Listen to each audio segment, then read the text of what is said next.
What's good, Panther Nation? We're back today with another stream.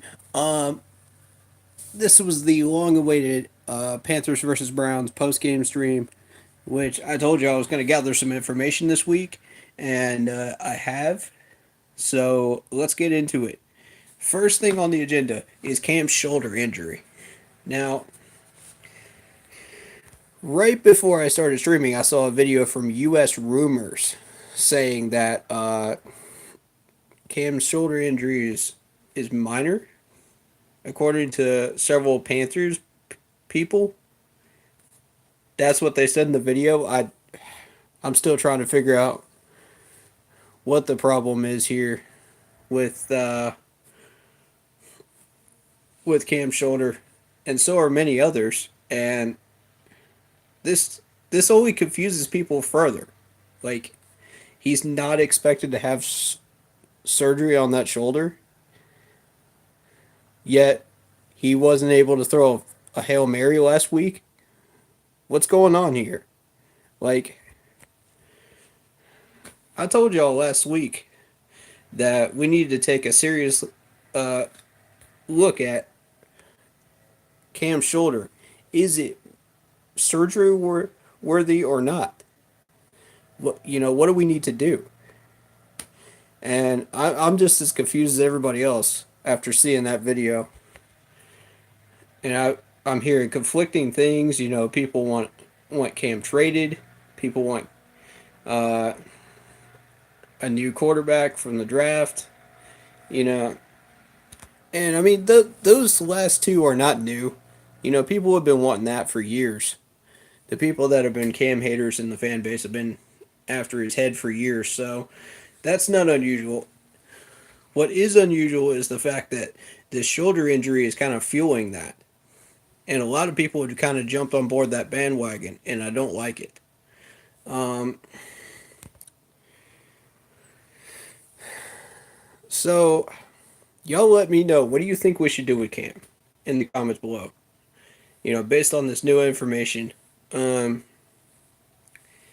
again, my question is what if they're just limiting him on throws during practices for shoulder soreness and they don't trust him enough to throw a Hail Mary pass? What How serious is this shoulder injury?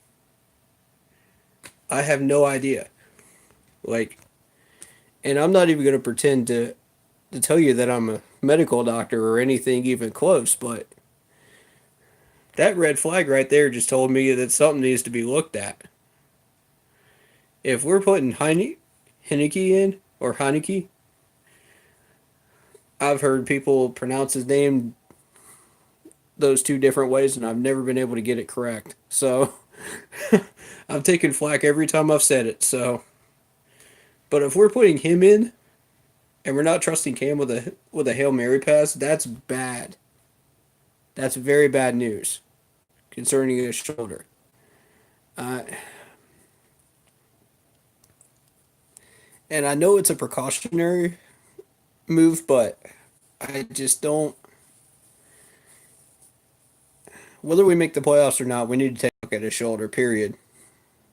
This is not gonna keep rolling into the next 3 seasons. We need to deal with this fairly soon. Otherwise, long term wise, this could actually have a bad effect on us. Uh, we're looking at quarterback position is no joke. You know, as you remember, the last time Marty played around with quarterbacks, we had Jimmy Clausen in here during the John Fox era. Ugh. You want to talk about a garbage quarterback? I could name about half a dozen quarterbacks on this free agent list right now that could outplay Clausen any day of the week. That's how bad it was the last time Marty played around with quarterbacks. That's why this is such a dangerous issue, and this takes first priority. Um, I don't like it. I'm going to be straight up honest. I don't like where this situation is heading. Either way, it's going to end up bad. And if we don't deal with it, it's going to get from bad to worse. very, very quickly. Um, the shoulder soreness would explain some of Cam's overthrows, but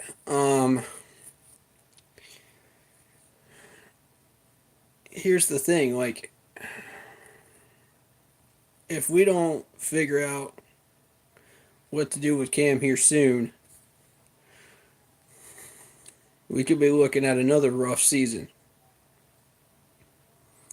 next year. Uh, and I'll be honest, the quarterback crew that's coming up in the draft doesn't look that great. You know, I just don't see us spending a first round pick on another quarterback. I just don't see it. Not when we had the entire defensive line, well, frankly, the whole defense that needs to be revamped, with the exception of Dante Jackson, Luke, Thomas Davis, and some of the veterans that just need to step up, you know? Uh, so it's not exactly game day right now, but I am watching the Cowboys and Colts game, and I'm keeping an eye on the Vikings game as well. Somebody told me if the Vikings lose a certain amount of games and we beat the Saints, we got a shot. They're giving us a 5% shot. 5% was it? Uh, I just I don't know if this is the best thing for our team right now. 8-8. Ugh. Even if we do make the playoffs and get past the first game, then what? We lose the second one. We're setting ourselves up for a worse draft pick. Let's face it, this team is not going to the Super Bowl. It's not. There's no way. I'm looking at the scores right now, and the Vikings are already up on the Dolphins 21-0, which is surprising because the Dolphins are actually in the playoff hunt again. So, um, I was kind of thinking the Vikings would beat them, but the Dolphins would at least put up a fight. This is, I don't know. I don't know what to tell y'all right now. You got the Cowboys and Colts game on as well. Um,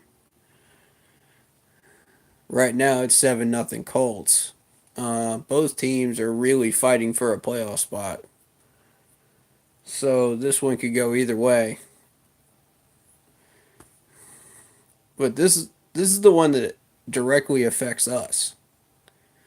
Um, you got the Bears that could potentially knock Green Bay out of the wild card race. So that game's going on right now. There's a lot of critical games that are affecting the wild card spot. Um, I'm going to go ahead and make a prediction and say that the Chargers are going to lock up that first wild card spot. Either the Chargers or the Chiefs are going to lock up that first wild card spot in the AFC.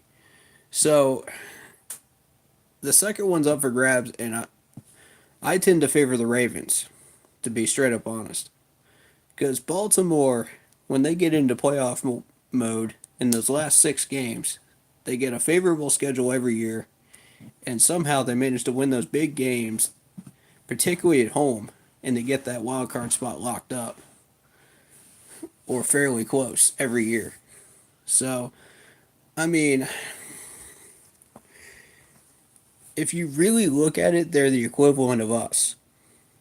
Because every year we're sitting right on the verge of that wild card if we don't win the division. So,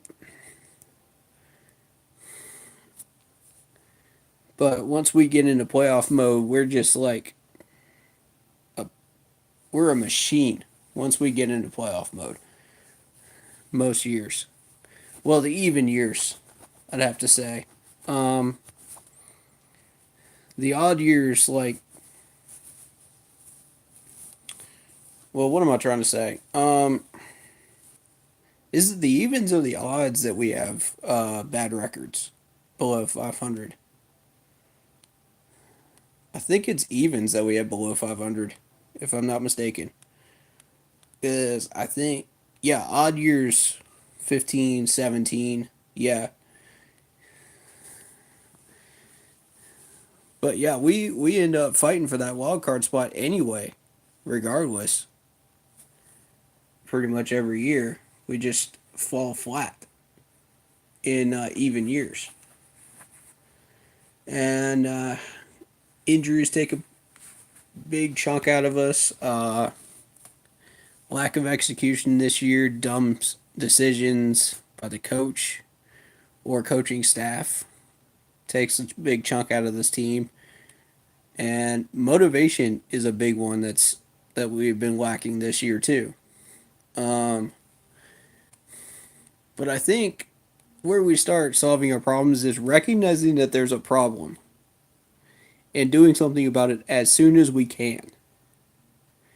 Not just sitting on it and ignoring it and hoping it will go away, after week 3. Once we realize that there is a pattern and that there is a problem with a position, we need to address it immediately.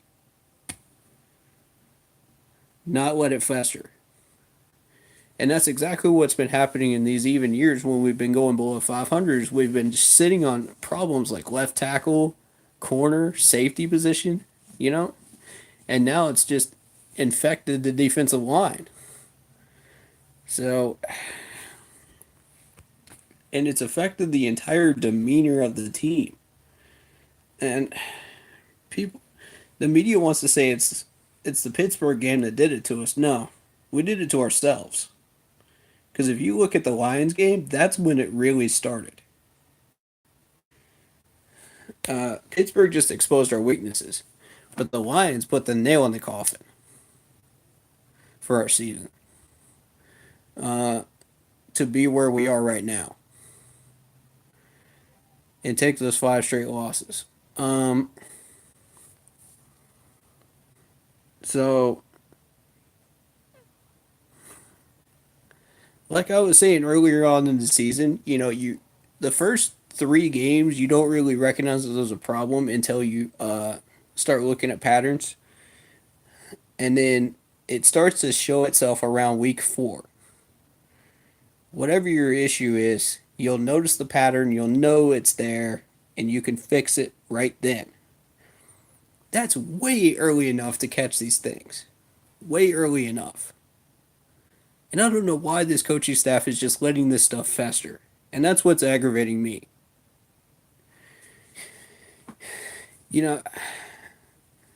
I like what the coaching staff is bringing, structure, discipline, uh, playing all 4 quarters. We used to be able to do that. So the coaching staff was doing a great job for a good while, and then they just choked. I can't explain what happened, but they just started making dumb decisions. They started doing bad things, and then we fell apart. Realistically, I think it really started with the left tackle position. If we're honest, um, uh, because we had how many drafts to draft a left tackle in the first round and we didn't do it, and it came back to haunt us in the Super Bowl. With that Denver pass rush, it ruined our whole 2016 season because we didn't address it properly. Well, that's a big game for the Colts, for Indianapolis there. Might be brought back though. Yep, holding. Yep. All right. But yeah, excuse me. I'm just kind of keeping an eye on this Colts game here. Um, but yeah, we didn't address it. We put a band aid on a gaping wound. Because by that point, it was a gaping wound. We already knew it was a problem before the Super Bowl, and we didn't address it then. You know, I I'll give Gettleman a pass for the first 2 years that he was in because we had a whole chaos list of problems. But after that, no, no excuse. No excuse not to fix left tackle. You know, when you're sitting on 3 or 4 problems to fix, no excuse for it. And that that's one of the two big things I do fault Gettleman for. And you know I'm a big Gettleman supporter, but I will hold him accountable for that. And to be fair, we were going to the Super Bowl a year early, ahead of schedule, but um, and that's okay. You know, we had the team, we had the depth, we just didn't have everything fixed, meaning left tackle. So, you know, if we can get, and we did address it this offseason, so that's excellent. Marty made a point to address that this offseason. So I'm happy for that. But it's too little too late. You know, all these veterans are going to retire. They're going out with injuries. Greg Olson with that foot injury. It's too little too late. And we had our gory time and then it just faded. We faded. And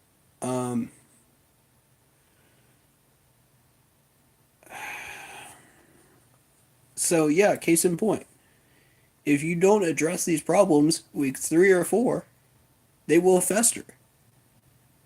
And it will become gaping wounds like we're seeing right now.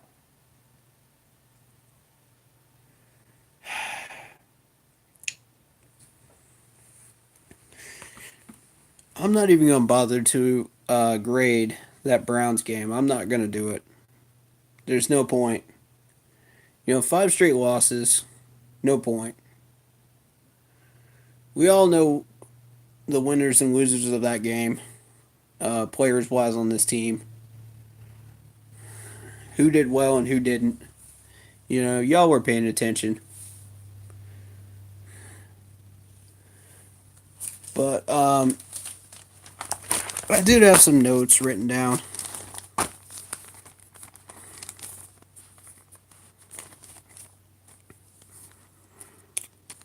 You know, Cam overthrowing balls. And again, that might be going back to his shoulder injury. Um,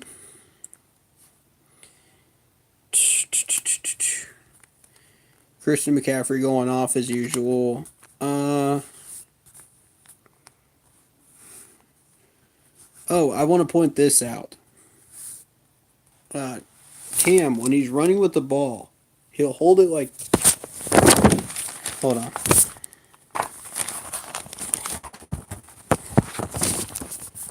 Hold on, guys. Yeah, when Cam runs with the ball in open field, he'll hold it like a loaf of bread. What the heck is that, Cam? I mean, I see it every single week, and I'm just like waiting for a fumble to happen or a forced fumble. Now you know if you've been a Panthers fan throughout this most recent era, you remember Patrick. You remember Charles Tillman from the Bears. This guy used to punch the ball out and force fumbles. He would punch the ball out of Cam's hands so fast you wouldn't even be able to blink. That's how many times Cam has been holding that ball like a loaf of bread. And I'm just like, you can't be doing that, Cam. And expect. Now, I understand on a reach. I understand on a reach when you're trying to get to the yellow marker, the first down marker. But that's just, you can't.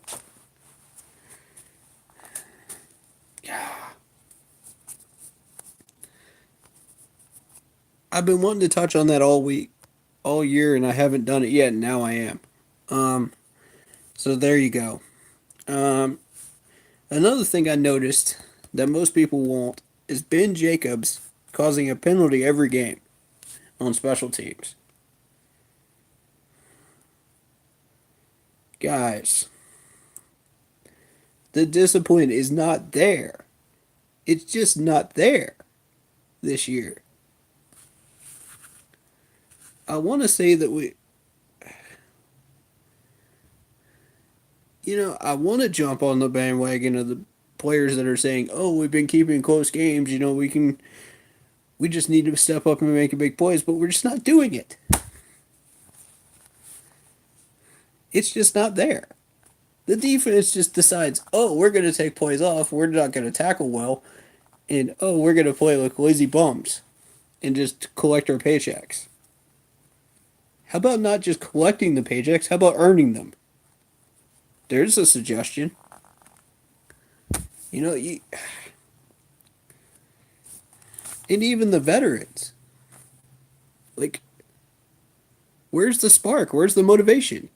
Where's where's the fire? I'm not seeing it this year. And I'm kind of disappointed with these guys because I've been watching these guys for how many years?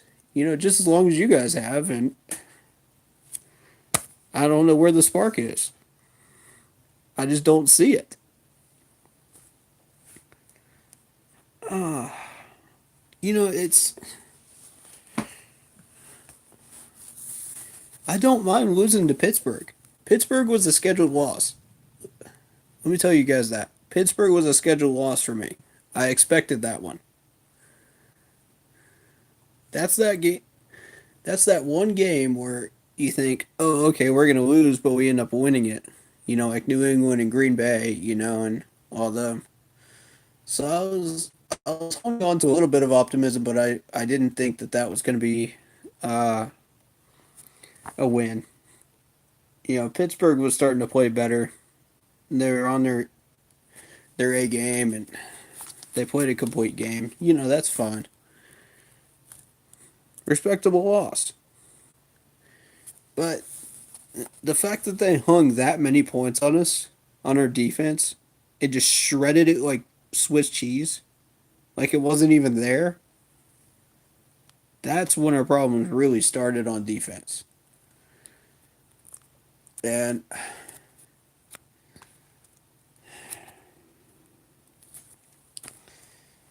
I don't know, you guys be the judge of that. Let me know what you think. So I'm going to read off a list of names that I think should be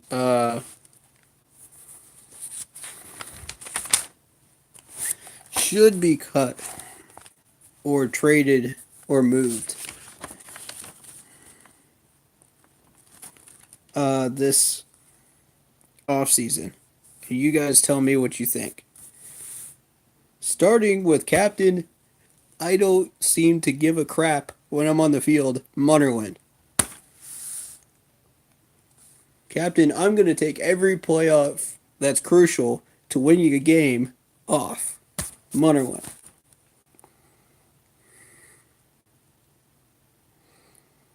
Captain, captain, captain. We got to get rid of this guy at some point.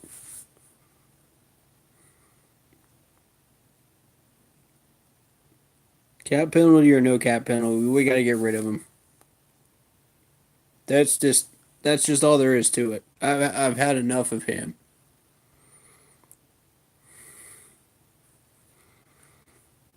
I'll take Chris Clark off the list.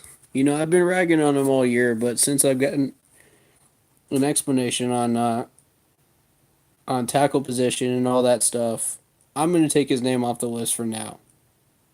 He has been solid for 75% of the game, so that's okay.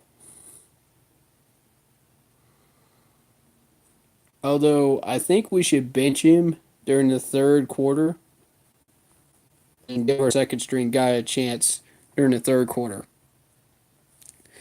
because that's right about the time that he starts all of his penalties and giving up sacks.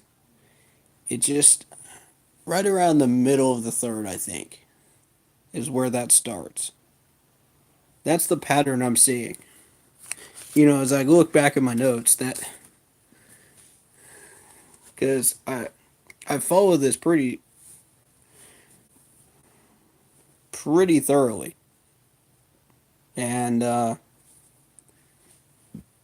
mm,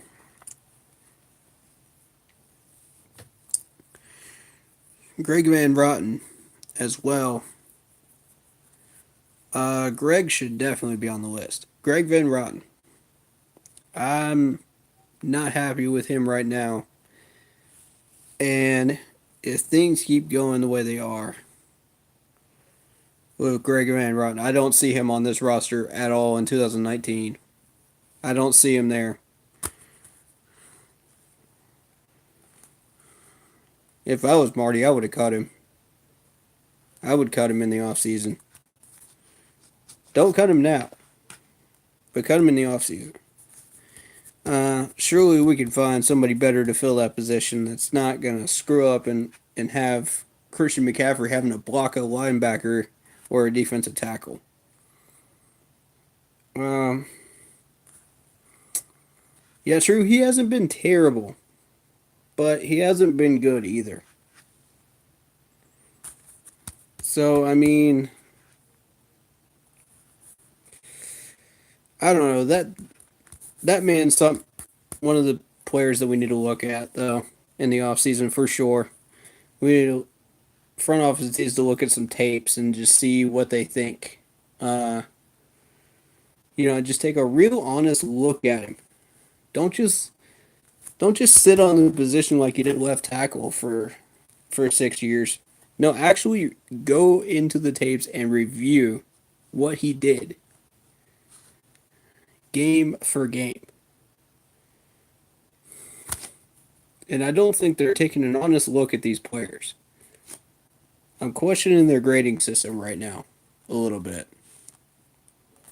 Because if you're gonna sit on a position like corner or left tackle and just say, "Oh, next man up," well, if it's gonna be the next man up system, you need to make sure that your next man up can handle the position. At least halfway handle it. I mean, you look at Golden for instance. When Golden came in, everybody's like, "Oh, hey, a fresh face, a fresh face." Uh, are we taking an honest look at this guy because he played like hot garbage? He got burnt so many times that even a roast chicken on Thanksgiving was crying for help. So I mean, I don't see Golden staying either. And Dontari Poe. Okay. Everybody wants to complain about the players, and I'll agree with them on Poe. Poe was a waste of money. We expected so much out of this guy, and he just choked miserably this year. Like, miserably. I just. I don't see us spending that much money again on a player like that if he's going to play like that on our defense.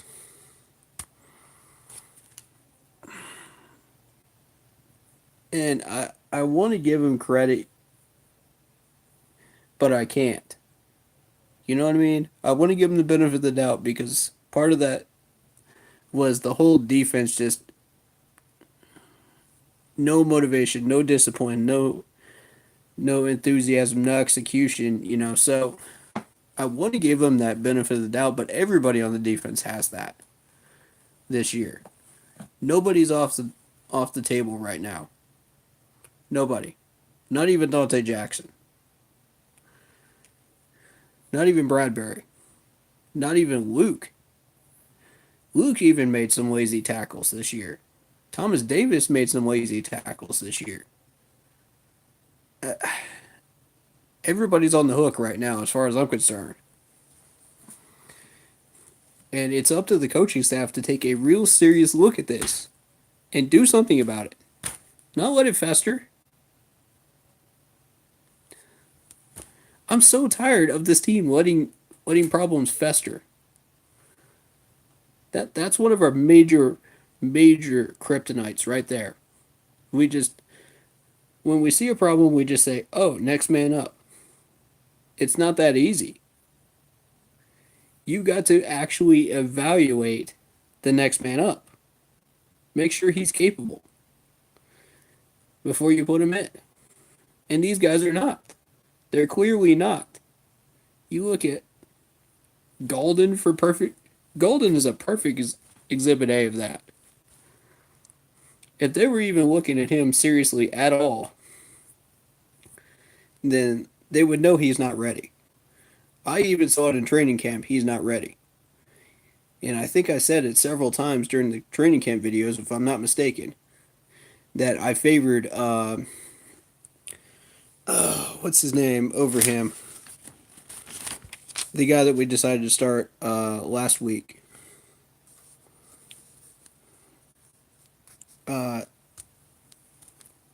At second string. Well, at third string behind captain. Because captain is still third string, and why he's still third string, I will never freaking know, but for reasons on God's green earth, I will never know why he's still third string. That was one of the dumbest moves we could have ever made on the depth chart in most recent years. But, who was it? Corn Elder?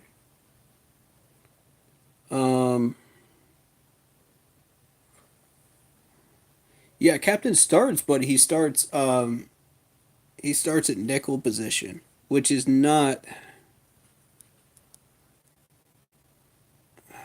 He starts. I don't know. I don't know where I was going with that, but anyway,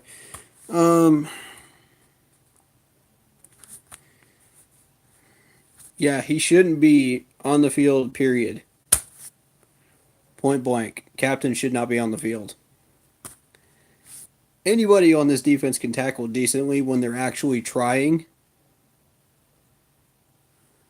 Keywords, when they're actually trying and executing and disciplined and not taking plays off. Anybody can do that. And captain can do that just as well as anybody on this defense. But can you cover a guy in nickel position? Can you cover him one-on-one on the outside? Can you cover him anywhere on this defense? That's what kids should get you a starting job. Not can you tackle. Can you prevent yards after a catch? Anybody can do that on this defense if they're trying. That's my point. Like, and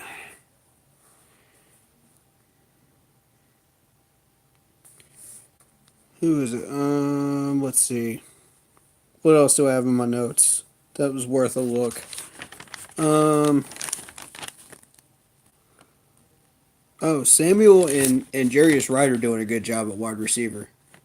I like them, and I think that they have a future here. Let's see. Yeah, DJ Moore's been stepping up. So our wide receivers are okay. I'm not going to say they're great, but they're doing all right. They're getting open enough to give Cam a chance to throw to him, and that's enough.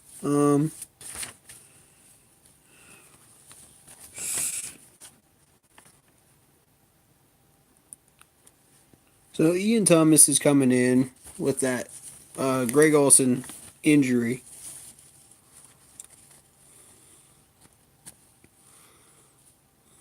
Hopefully he'll do well. I have faith that he's he's a suitable replacement for Greg Olson. I feel really confident that he is ready to step up and play that position after Greg retires. I have no issue with Greg retiring with a foot injury. You know, I'd like to see, we all hope that that's not how Greg Olson goes out, but unfortunately, that's the sad part of football, man. You got these career-ending injuries like that. That he's just pushed that foot as far as it'll go, and I hate it for him that he goes out without a ring. But that's how it is. But frankly, I feel like he's one of the best tight ends in the league that I've ever seen, and I want to see him honored and given some kind of recognition, once he retires. If we had a ring of honor at that stadium, his name would definitely be on it. For sure. Love the guy, man. Love the guy to death. It is a real shame that might be it for him. And Ian Thomas is ready. I've watched him for 3 straight well, 2 out of 3 training camps. One of those training camps I couldn't get to, but regrettably, but from the videos I was sent, I was really happy with what he was able to accomplish. Training camp drills and preseason. Before he even started, I was happy with it. He's ready. Point blank, he's ready. So I have zero problems with Greg retiring. Moving on,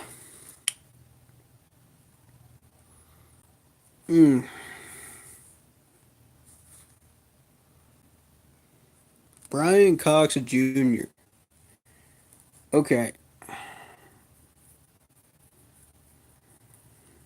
Brian Cox Jr. There were moments where he steps up and makes a play, and other moments where he doesn't. So I'm just on the verge with him right now, whether I like him or I don't. Because I don't know, man. I don't know what y'all tell me what you think of him. He's caused penalties, but he's also made plays in situations where we needed him to. So that's a big name on the list. Um, for me at least, he's technically on my list of players that I want to see tossed in the offseason. But I'm not so sure that he should stay on that list. You know, if I'm being honest about it. I feel like we should give Eric Reed another contract. I feel like we should. He's lived up to his contract expectations. He's done what he's supposed to do. Um, and where he's failed, I think it just falls on the whole defense and the lack of execution, lack of motivation, lack of discipline. Like everybody else on the defense. So I'm more than happy to say that he should get a contract at the end of this. He's been getting tested every week for drugs. Honestly, like the league has hated him ever since he jumped on board that Colin Kaepernick thing, and uh, you know, I've had my issues with the league, so you've heard him in previous streams. You've heard him in previous videos. I'm not a friend of the league. So that's, but just generally speaking, on the field and not causing distractions, he's fulfilled his end of the bargain. He has. And I'd like to see him stay. And I'm going to hold true to that throughout the offseason as long as he stays out of trouble, and doesn't do anything stupid. That causes us bad publicity. You know, I'm going to hold true to that.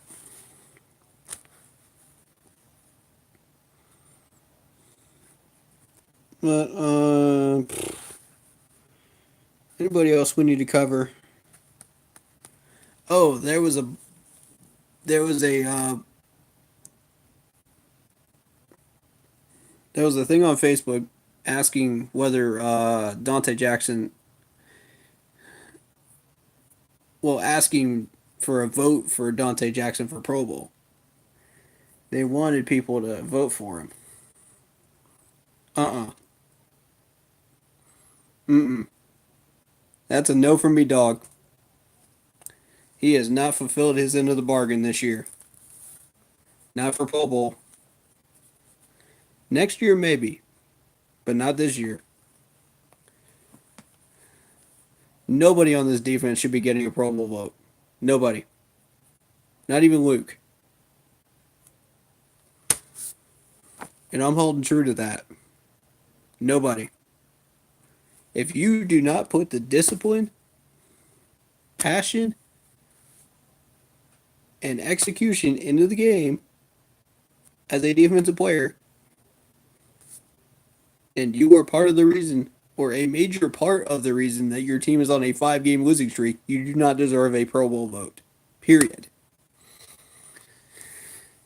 Because of poor tackling, because of poor execution, because of poor coverage. You do not deserve a Pro Bowl vote.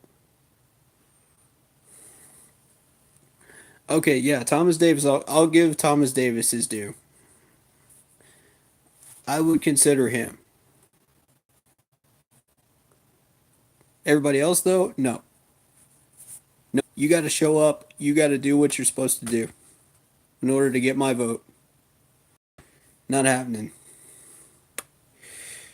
This year is not even. This year is not it for these guys, Chief. So hopefully next year, if they step up, if they do what they're supposed to do, they'll get my vote. But you gotta do it consistently. Now, offensively, that's a different matter. Offensively, that's a different matter. McCaffrey deserves one. Absolutely right, Jared. Uh, I would 100% give McCaffrey a vote. He has been steamrolling defenses all year round and carrying this offense. I mean, like 1,000,000 pounds on his back carrying this offense. He and Cam both. Until Cam decided he's going to overthrow every pass and just not make smart decisions, you know. And I see about 4 or 5 other quarterbacks that I would give a vote to before Cam at this point. Um, but yeah, there you go. That's just my Pro Bowl vote opinion. Everybody's got their own. So, I'm not here to influence you on who to vote for or who not to vote for. But I am going to say that I just don't feel that anybody on this defense except for Thomas Davis really deserves a vote at all. That's my opinion. You're welcome to vote for whoever you like on this defense because of loyalty if you like, or just because you think that a certain player should get a vote. That's fine. Do what you think. Do what you think is right, guys. I'm not here to influence you. I'm just a talking head, you know? What do I know? Just opinions, right? But so let's talk about Catanzaro.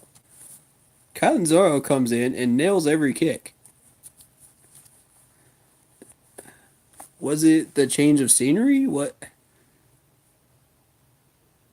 Whatever it is, I'll take it.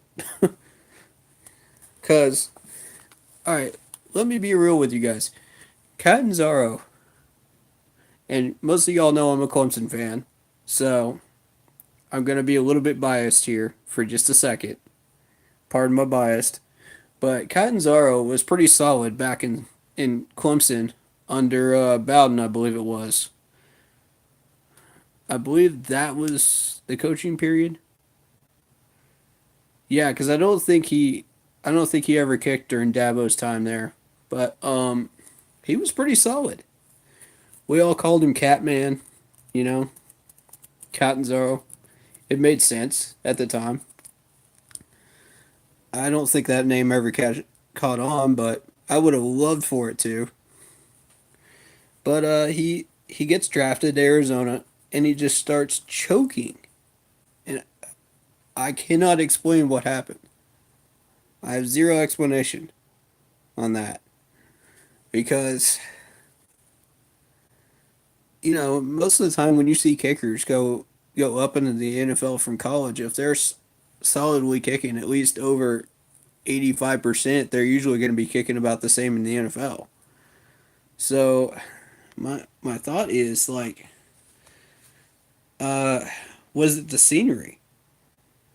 What did he need a change of scenery? So he went to Tampa Bay. He choked there too. So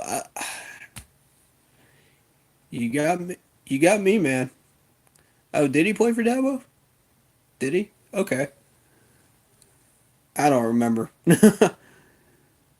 Oh yeah, that's right. 2014. Yep, yep, yep. You're right, Jared. Thank you.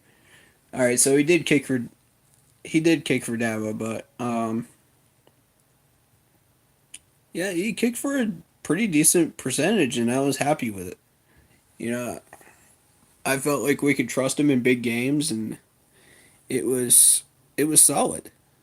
So I can definitely vouch for him when he was in Clemson, but I can't vouch for him when he's in the NFL because once he got up to the NFL level, ugh, it didn't look pretty numbers wise. And that's why I was just like, no, no, no, no, no. Anybody but him. I'm all for getting Clemson players in Charlotte, but not him. Not at the NFL level. Mm-mm. And it just, I don't know.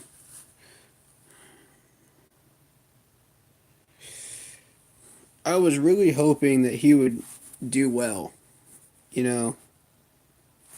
But these things happen. These things happen. Not everybody can translate well from the college to the NFL level. You're going to have some people that are uh, hidden gems and other people that are going to choke. That's just how it goes. And unfortunately, he was one of the ones that choked. And I hated to see that because I really liked the guy. He's a solid person on and off the field. And I can vouch for that. Watching interviews of him and understanding who he is. And I think I actually did get a autograph from him, if I'm not mistaken, when I was at Death Valley. So I have to check through my autographs through the years, but I think I did get one. Um, because most of the time I get linebackers and I get all the defensive players. Really, I haven't gotten any of the wide receivers and quarterbacks and such. I did 1 year because they happen to have their tables closer to the end of the west end zone, but you know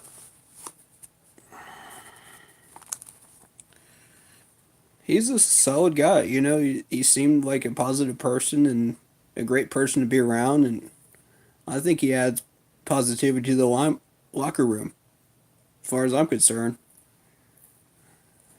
But that's how it goes. Not everybody that goes up to the NFL is going to win, and a perfect example, Vic Beasley. He didn't exactly settle into Atlanta very, very well the first year, and now he's doing really well. Funny how I'm watching that Atlanta just pick six the Cardinals just as I said that. I kind of wish it was him, but yeah, weird coincidence there. But yeah. All right, so question for everybody that's considering this playoff wild card race here. Who do we have to what teams do we need to root for today? Does anybody know? Can anybody leave that in the comments? That would be helpful for everybody that needs to know. Um, I know the Vikings need to lose. That's the one I kept hearing a lot. I don't know who else needs to lose. Yeah, Dolphins beat the Vikes. Who else? That's what I want to know. Because I know Seattle's in the hunt. Philadelphia's in the hunt. Washington is in the hunt. Um, okay, so if we win out and the Vikings lose one, we make it. That's a tall order, though. All right, so the Skins, Eagles. Yeah, Skins, Eagles, and Vikings need to lose. Um, Skins, Eagles, and Vikings. Let me look at the list here. The Redskins are playing the Jaguars, and the Jaguars have been choking ever since midseason. They have been awful. Oh no, that was yeah, that's this week. That's this week. I got it right. Okay. Who was it? It was Eagles, right? Eagles. Eagles are playing the Rams. That's possible. The Rams are still playing for a first round bye and a home field advantage. So that's possible. Um, but as far as the Redskins, I don't see them losing to Jacksonville this week. They play the Titans next week, so that might be possible. Uh, Vikings play the Lions next week. And Eagles play the Texans. And the Texans is a bit hot. So I see that happening. Are the Skins losing right now? Are they? I haven't checked the score. Is it a halftime right now or let me check. I got about two games going on here. Uh yeah, Vikings game is at halftime. Um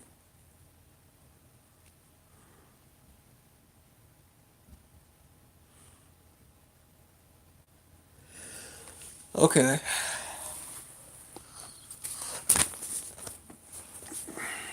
Pay attention to Baltimore in the wild card race. Their next three that they're playing right now. The first of the three. you know they're going to beat the Buccaneers. That's going to be a win. Um, the next two, I believe, will be wins for Baltimore. I think they're going to get that second wild card spot. They got to compete with the Colts, who have been red hot. So it'll depend on scheduling. It really will. Um, hmm,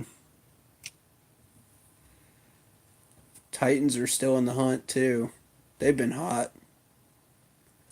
I don't know. That could be a three-team race. So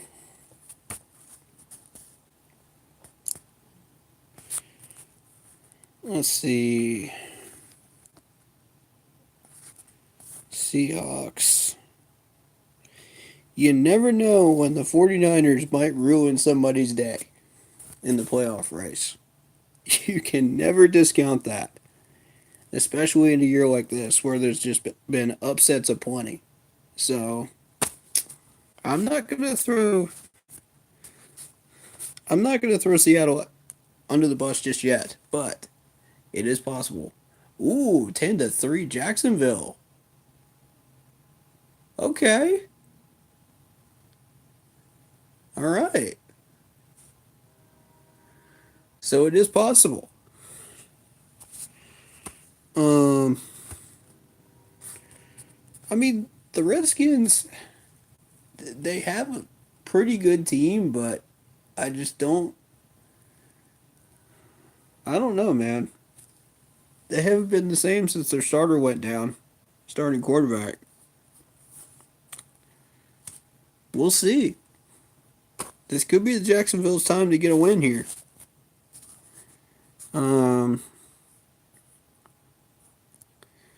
Realistically, all the games that I wanted to see today are on TV regionally for this area. So that the Dallas game, the Dolphins and Vikings game, I wanted to check out.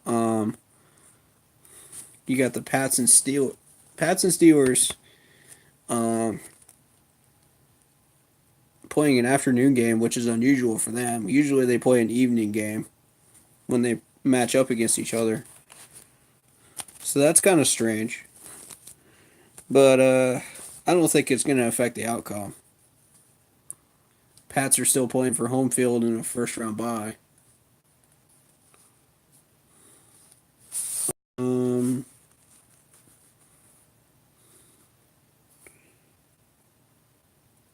Now they're playing for the they're 9-4 right now. So we'll see.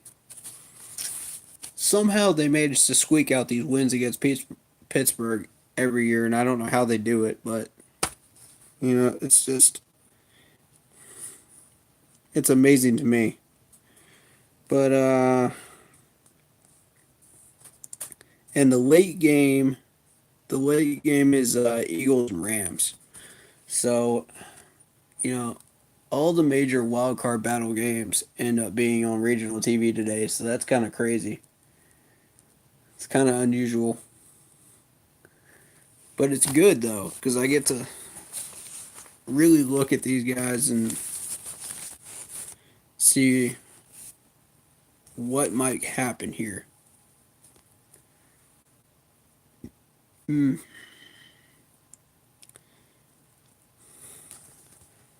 So let's talk about the Browns beating the Broncos. How about that one? That's one I did not expect. Um, I figured the Broncos had just enough in the tank to win that game, but apparently not. And congrats to the Browns, man. 5 wins this year.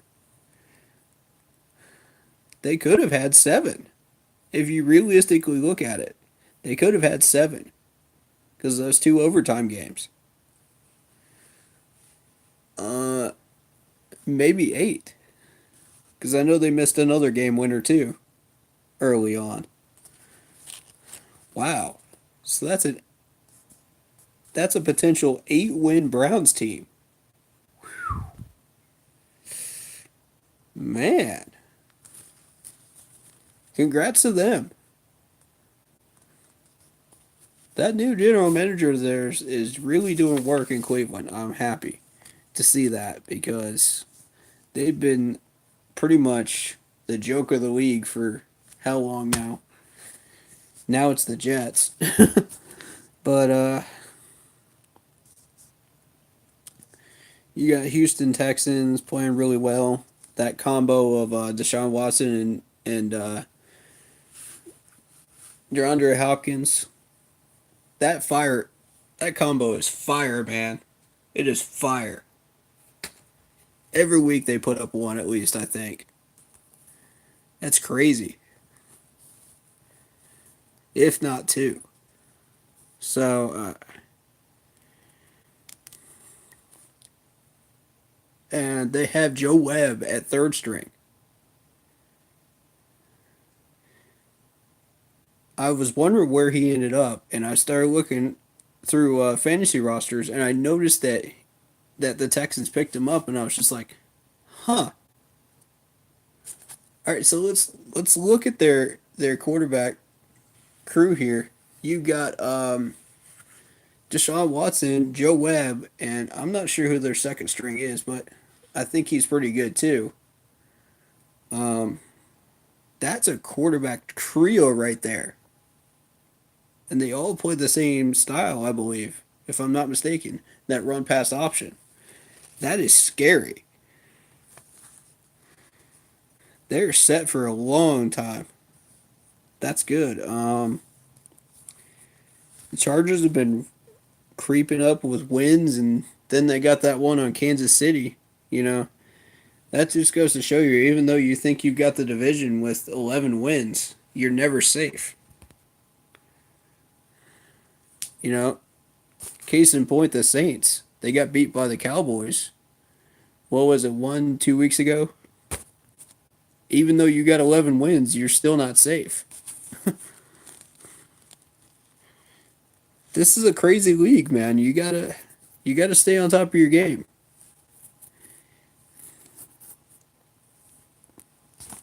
You know, everybody thinks, oh, we made the playoffs, so we can just rest our starters and just whatever, you know.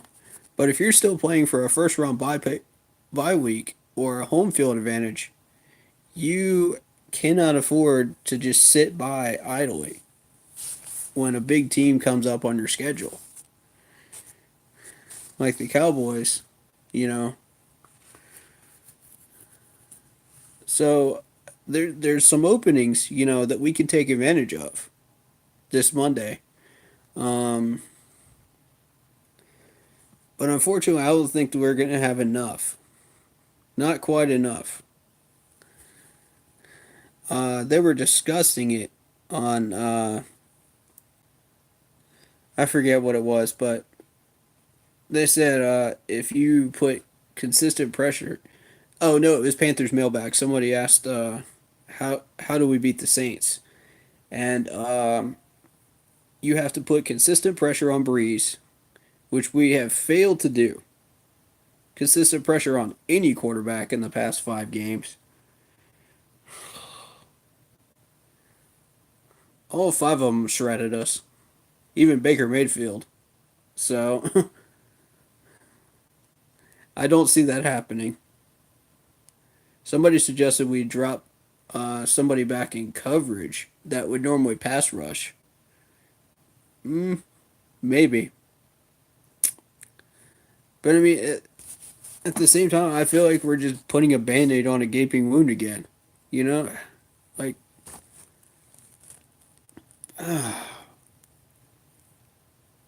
yeah, even if we go 8-8 and we make the playoffs and we lose the first game, we haven't gained anything. I mean, making it to the playoffs a certain number of years is great, you know, and all, but and it looks good on paper, but you know, and I'm kind of reiterating what Shellytron was saying on his live stream there. Um, you know, it looks great on paper, but how does that help us draft wise? It doesn't. We're in the lower third on draft picks. Any teams that make the playoffs are in lower third or middle of the pack. And that doesn't help us at all. That just means we lose out on some really good top grade, top 10 players, or top 15 sometimes, even. Um, so, again, I don't see how that helps us. And I want to jump on board with those people that say, oh, when it's been close games, if we just make those three plays, we would win. But we're not making them. We're not making them. And, oh, but if we only keep the Saints to a certain number of points, or we only do this, or we only do that, if you keep playing the if game for long enough, all these old veterans are going to retire, and what are you going to be left with long term?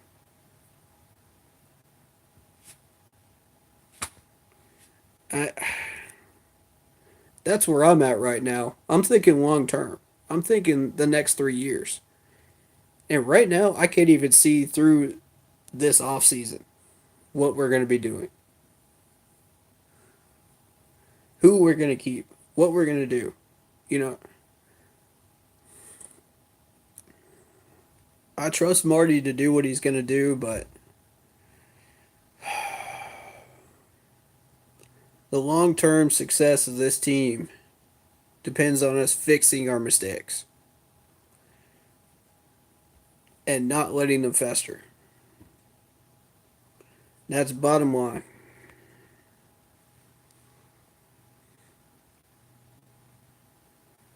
Oh, Dolphins just scored, so it's 21-17 right now, currently.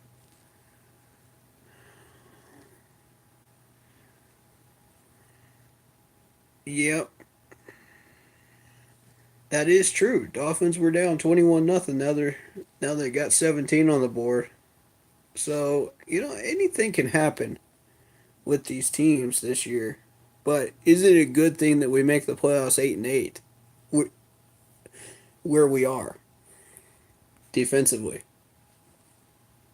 and with Cam overthrowing passes? Is that a good thing? Um, and that's what we have to consider. Uh, because I'm feeling an early exit to the Bears. That's what I'm feeling. First round. And we end up 8-8, middle of the pack. Doesn't break the curse, doesn't help us. But it looks good on paper that we made the playoffs, right? When is this team going to stop settling for mediocrity and start actually playing with some freaking fire? That's what I want to look forward to. Those 2013, 14, 15 years, where is that fire that we had then? Where is that team where we played all four quarters and we played like a well-oiled machine that actually wanted to win games? I'll tell you what happened to it. They got older. Problems are festering. Coaches are not taking care of these problems. And it leads to laziness, lack of execution, lack of discipline, and just overall lack of passion for the game. Well, I wouldn't say passion for the game, but passion for winning with this team. We just don't care. That's our biggest problem. We don't care. The coaches are, and a few of the veterans are trying to rile people up, and just say, oh, well, we can make the playoffs. We can make the playoffs. We have a 5% chance. What good does that 5% chance do you when you miss out on a player that you desperately need in a position that has been festering for 3 years? 3, maybe 4, maybe 5 years. You can't.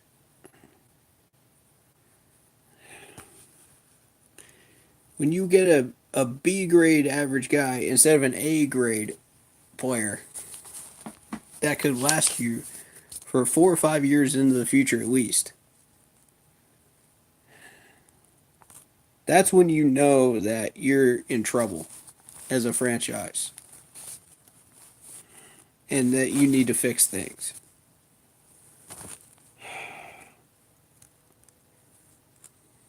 Yeah, I blame it on this year being unpredictable as much as anything else. But uh, as far as upsets and everything else, there's been a lot of strange upset games here this year. I'll grant you that. And there was that one year where we made the playoffs under 500 too. And I was just like, I think that was what year was that? I forget now. Doesn't matter. Point being, there's been a lot of strange things happening this year, and I don't want to throw our team into a situation where we're just going to lose the first round. I don't want to promote that. That doesn't help us long term. It doesn't help us short term. It frankly doesn't help us at all. Plus, we're putting these players at risk for injuries, career injuring, career-ending ones like Greg Olson has. Or what if Cam hurts that shoulder even more than just the supposed shoulder tightness? You know, that's what concerns me right now. So, putting all that into perspective, I don't promote this push for the playoffs. I don't. I think we should let the rest of the season tank. And I know I'm going to get a lot of heat for that, and I don't care. My opinions have never been really that popular in the fan base anyway, but a good chunk of those opinions are correct, or ended up being correct. So, I mean, I don't know what to tell you. This team needs to shake up. It needs to wake up, and it needs to get things moving again. All right, so I'm going to wrap this up. We got the Saints tomorrow. Do you feel like we're going to win that game? Does anybody feel like we're going to win the game? I mean, let's be honest. Y'all leave the comments below if you feel like we're legit going to win that game. Because I don't. But if you feel like we can,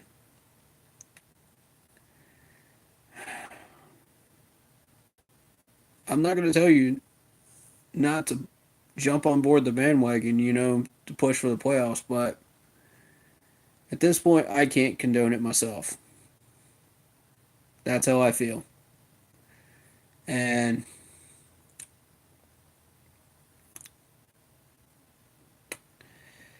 we'll see what happens.